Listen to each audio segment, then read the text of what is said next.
फिल्मों में आपने अक्सर खूंखार खलनायकों को देखा है जो आम जनता या हीरो को सताने के लिए कई क्रूर तरीकों का इस्तेमाल करता है। ये जानते हुए भी कि ये फिल्मी पर्दे का काल्पनिक किरदार है, खूंखार खलनायकों के जुल्मों को देखकर आपके रोंगटे भी खड़े हुए होंगे। लेकिन असल जिंदगी में भी प्रयागराज और उसके आसपास के इलाकों के लोगों का सामना ऐसे ही खलनायकों से हुआ था। माफिया ब्रदर्स अतीक और अशरफ जमीन पर अवैध कब्जे से लेकर अवैध खनन, ठेका, रंगदारी, अपहरण और हत्या जैसे संगीन अपराध में लिप्त थे। दोनों भाई फिल्मों के क्रूरतम खलनायकों से भी ज्यादा खूंखार थे। दोनों भाई लोगों पर जुल्म सितम ढाने के लिए किसी भी हद तक चले जाते थे। अतीक और अशरफ की हत्या के बाद कई पीड़ित मीडिया के सामने आकर उनके जुल्मों की दास्तां सुना रहे हैं। अतीक के सताए ऐसे ही पीड़ितों की आपबीती अब सामने आ रही है, जिनकी या तो जमीनें अतीक ने हड़प ली या जिनसे रंगदारी मांगी गई। अतीक ने जब चाहा किसी का अपहरण करा लिया, किसी के घर वालों की हत्या करा दी, किसी को धमकी दे दी तो किसी का परिवार बर्बाद कर दिया। मीडिया रिपोर्ट्स में बताया जा रहा है कि कई पीड़ितों ने अपना दर्द बताते हुए कहा है कि लोगों को प्रताड़ित करने के लिए बिजली के करंट लगाना, उन्हें खूंखार कुत्तों से कटवाना, उल्टा टांगना अतीक और अशरफ के लिए बेहद सामान्य बात थी।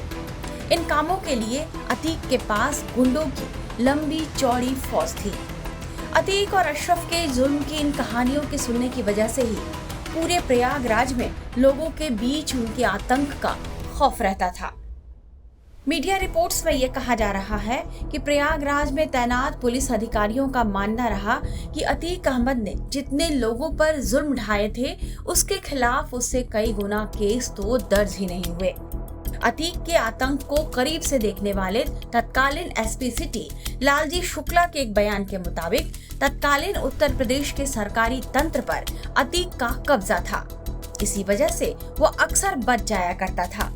इसका एक उदाहरण 1996 का है, जब अशोक साहू नामक एक व्यक्ति का पार्किंग के दौरान अशरफ से मामूली विवाद हुआ। साहू को जब पता चला कि उसने किसी ऐसे वैसे व्यक्ति से नहीं बल्कि माफिया डॉन अतीक अहमद के भाई अशरफ से पंगा ले लिया है, तो उसने जाकर अशरफ से माफी मांग ली। इसके बाद भी अतीक और अशरफ नहीं माने और उन्होंने साहू की हत्या कर दी। इस मामले में अशरफ को बचाने के लिए पुलिस ने प्रयागराज से 150 किलोमीटर दूर चंदौली के एक थाने में अशरफ की तमंचे के साथ गिरफ्तारी दिखाई थी। तब उत्तर प्रदेश में राष्ट्रपति शासन था। जांच सीबीआई को दे दी गई, लेकिन वह गिरफ्तारी से बच गया। वहीं अतीक और अशरफ ने अपने इलाके के एक बीजेपी नेता अशरफ की इसलिए हत्या कर दी क्योंकि उस नेता का नाम भी अतीक के भाई अशरफ के नाम पर ही था। अतीक को यह पसंद नहीं था कि उसके भाई के नाम का व्यक्ति बीजेपी में रहे, इसलिए उनकी हत्या करा दी गई। अतीक अहमद और अशरफ की हत्या के बाद उनके आतंक और जुल्मों की कहानी भी अब पूरी हो गई है। टाइम्स नाउ नवभारत डिजिटल की रिपोर्ट।